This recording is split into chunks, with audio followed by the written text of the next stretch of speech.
అందరికీ నమస్కారం. నేను మీ శ్రీకాంత్. ఈ వీడియోలో మీరు పెళ్లి చూపులకి వెళ్ళారు. అబ్బాయిల గురించి మాట్లాడుతున్నాను. ఒకవేళ మీరు అమ్మాయి అయితే మీరు కూడా చూడండి, మీకు కూడా ఇంట్రెస్టింగ్గా ఉంటుంది. మీరు పెళ్లి చూపులకి వెళ్ళారు. అమ్మాయితో ఎటువంటి క్వశ్చన్స్, ఏ క్రిటికల్ క్వశ్చన్స్ మీరు అడగాలి అనే దాని మీద మనం మాట్లాడుకుందాం.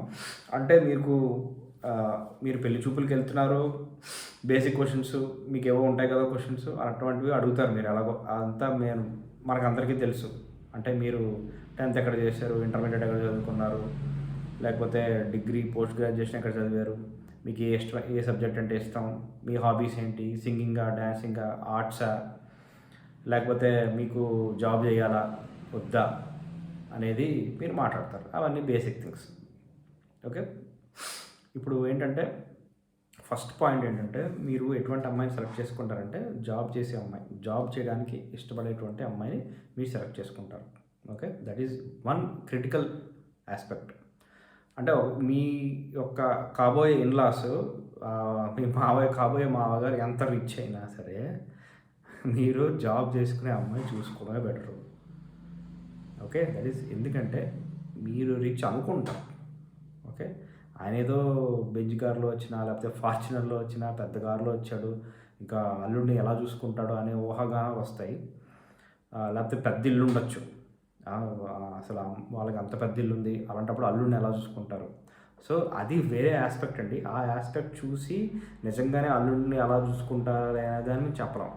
ఎందుకంటే బై డిఫాల్ట్ సైకాలజీ ఎలా ఉంటుందంటే, మా వాళ్ళ పిల్లలు కూడా మాట్లాడుకుంటుంటారు కదా, అరే వాళ్ళు ఇంత పెద్ద కార్లో వచ్చారా, వాళ్ళ బంగ్లా ఎంత ఉందిరా, చాలా పెద్ద ఉందిరా, 6 bedroom రా, 4 bedroom అనుకుంటూ ఉంటారు. అలా సో ఈ లెక్కలో అల్లుడిని బాగా చూసుకుంటారు అని అనుకుంటారు. కానీ అలా జరగకపోవచ్చు, దానికి ఆపోజిట్ జరగచ్చు. సో అందుకనే నేను చెప్తున్నా కదా, నేను చెప్పేవన్నీ ప్రాక్టికల్గా ఉంటాయి. అందుకని మీరు ఇలాంటివన్నీ గమనించాలి. ఓకే. మీకు యూస్ఫుల్ ఏదేంటి ప్రాక్టికల్గా, అమ్మాయి జాబ్ చేయడం అనేది యూస్ఫుల్. అంటే బై డిఫాల్ట్ మీ మామయ్య గారు ఎలా ఉన్నా సరే, వాళ్ళ అమ్మాయికి ఏమి ఇచ్చినా ఇవ్వకపోయినా సరే, అమ్మాయి జాబ్ చేయడం అనేది మీకు డైరెక్ట్గా కాంట్రిబ్యూట్ చేసే, అంటే మీ మ్యారేజ్కి వాల్యూ యాడ్ చేసేటువంటి ఆస్పెక్ట్ అనమాట. సో ఫస్ట్ మీకు ఎటువంటి క్రిటికల్ ఆస్పెక్ట్ ఏంటంటే, అమ్మాయి విషయంలో ఆ అమ్మాయి జాబ్ చేయడానికి సుముఖంగా, అంటే ఇంట్రెస్ట్తో ఉండాలి. ఒకవేళ జాబ్ చేయకపోతే, ఆల్రెడీ జాబ్ చేస్తే okay, she will understand the value of earning money. That is first aspect. Second క్రిటికల్ది ఏంటంటేనండి, మొహమాటం లేకుండా అడగాలండి. మీరు ఇదివరకు ఎవరినైనా ప్రేమించారా? మీరు డైరెక్ట్గా అడుగుతారా, ఇండైరెక్ట్గా అడుగుతారా, ఫస్ట్ మీ గురించి చెప్తారా అనేది మీ ఇష్టం, మీ టాలెంట్, మీ యొక్క స్కిల్ అనమాట. ఏదైనా సరే మీరు ఆ అమ్మాయి నుంచి డైరెక్ట్గా అడగండి. మీరు ఎవరినైనా లవ్ చేసారా, వ్యవహారం. ఓకే. ఎందుకంటే ఇటువంటి విషయాల్లో మీరు మొహమాట పడితే తర్వాత ఫీల్ అవుతారు. That will have more cost. ఇప్పుడే అడగడం బెటర్ అండి. బెటర్ టు బీ ఓపెన్ అండి. అంటే ఈ రోజుల్లో అమ్మాయిలు కూడా పెద్దగా ఏదో నువ్వు నన్ను ఇలాగా అనుమానిస్తావా అన్న ఆస్పెక్ట్ ఏం కాదండి. అది అందులో తప్పేం లేదు కూడా. ఓకే. అడగండి. ఓకే. యూ విల్ గెట్ ఆ అమ్మాయి యొక్క ఆన్సర్ కూడా ఒకసారి గమనించండి. ఆవిడ ఎలా చెప్తుంది ఆన్సర్, టెన్షన్ పడుతూ చెప్తుందా, లేదా స్ట్రైట్ ఫార్వర్డ్గా ఏదో గన్ షాట్ లాగా ఆన్సర్ చెప్తుందా అనేది గమనించండి. దాన్ని బట్టి మీకు ఆమె యొక్క హానెస్టీ లెవెల్స్ కానీ మీకు అన్నీ అర్థమైపోతాయి. ఓకే.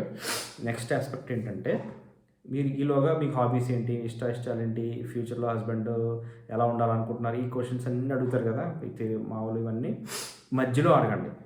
ఇవన్నీ ఏంటంటే, ఆమె ఫ్లోలో ఉన్నప్పుడు ఒకసారి ఆపి, అసలు మీకు ఇష్టమయ్యే ఈ పెళ్లి చూపులకు ఒప్పుకున్నారా? చాలా క్రిటికల్ క్వశ్చన్ అండి ఇది. ఓకే. అది అడగండి. అంటే ఆ అమ్మాయి ఫ్లోలో ఉన్నప్పుడు ఒకసారి ఆపి మీరు ఈ క్వశ్చన్ అడగండి. మీరు షూరా, మీరు ఇష్టపడే ఈ పెళ్లి చూపులకి ఒప్పుకున్నారా? అవునా, నో అయితే ఓపెన్గా చెప్పండి, నేనేమనుకోను, నేను మిమ్మల్ని జడ్జ్ చేయను, దయచేసి చెప్పండి అనేటువంటి క్వశ్చన్ నేనంతా రిక్వెస్టింగ్గానే, ప్లీజింగ్గానే అడగండి, సెన్సిబుల్గానే. ఓకే. ఎందుకంటే ఇప్పుడు ఇంకా స్టిల్ ఏంటంటే బయట మనం ఏం చూస్తున్నామంటే అమ్మాయి ఏదో పేరెంట్స్ ఫోర్స్ చేస్తున్నారు కదా అని ఒప్పుకుంటుందండి. ఎంగేజ్మెంట్ అవుతుంది, పెళ్ళి అవుతుంది. ఓకే. తర్వాత మనం చూసే ఉంటాం కదా, చాలా జరుగుతున్నాం, మనకి న్యూస్లో చూస్తున్నాం, చాలా జరుగుతున్నాయి. అమ్మాయి సడన్గా నాకు ఇష్టం లేదు నువ్వంటే, నేను ఎవరినో ప్రేమించాను, లేదంటే వాడు పెళ్ళైన తర్వాత కూడా ఆ హస్బెండ్ హేట్ చేసేలాగా బిహేవ్ చేస్తారు. ఏదో దెయ్యంలా మాట్లాడడం, లేకపోతే ఏదో ప్యాసివ్ అగ్రెసివ్గా ఉండడం, ఇటువంటివి మనం చూసే ఉంటాం కదా. సో అవన్నీ అవాయిడ్ చేయడానికి మీరు ముందే పెళ్లి చూపుల్లోనే ఈ 2 క్రిటికల్ క్వశ్చన్స్ అడగండి. ఓకే. ఆ అమ్మాయి ఇంకోటి ఏంటంటే ఈ సెకండ్ది మళ్ళీ మళ్ళీ అడగండి. 3 సార్లైనా అడగండి, తప్పులేదు, పర్లేదు. ఎందుకంటే పేరెంట్స్ సైడ్ కూడా చాలా ఫోర్స్ చేస్తున్నారు, అది తప్పే. ఓకే. వాళ్ళు కూడా, ఈ అమ్మాయిలది కూడా తప్పనట్లేదు. బట్ డిఫరెంట్ పీపుల్, ఎందుకంటే అందరూ ఒకలా తీసుకోలేరు కదా. కొంతమంది అమ్మాయిలు ఎందుకు నాన్న మనం ఇంకోళ్ళు ఎవరినో బాధపడడం ఎందుకు, నేను ఇతన్ని ప్రేమిస్తున్నాను కదా, మీరు ఎందుకు నన్ను ఫోర్స్ చేస్తారు, ఇన్ ద ఫస్ట్ ప్లేసే వాళ్ళు పెళ్లి చూపులకు ఒప్పుకోరు. ఓకే. ఇంకొకరిని మనం రిస్క్లో ఎందుకు పెట్టాలి, వాళ్ళని ఎందుకు బాధపెట్టాలని కొంతమంది అంతవరకు రానివ్వరు. They are matured girls, they have that wisdom.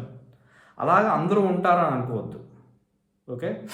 అలా అందరూ ఉండరండి అమ్మాయిలు అందరూ. ఎందుకంటే different girls, different emotional levels ఉంటాయి, డిఫరెంట్ మెచ్యూర్డ్ లెవెల్స్ ఉంటాయి. సో అందుకని ఇదంతా అవాయిడ్ చేయడానికి మీరు ముందే ఈ 2 క్రిటికల్ క్వశ్చన్స్ అడగండి, తప్పులేదు. ఓకే. మీరు సాఫ్ట్గానే అడుగుతారు, రెస్పెక్ట్ఫుల్గానే అడుగుతారు. ఓకే. నేనేం మిమ్మల్ని జడ్జ్ చేయను, నాకు చెప్పండి, నేను తీసుకుంటాను అని అడగండి. ఓకే. ఇది చాలా క్రిటికల్ అండి. ఎందుకంటే మీరు కూడా వినే ఉంటారు ఎన్ని జరుగుతున్నాయో.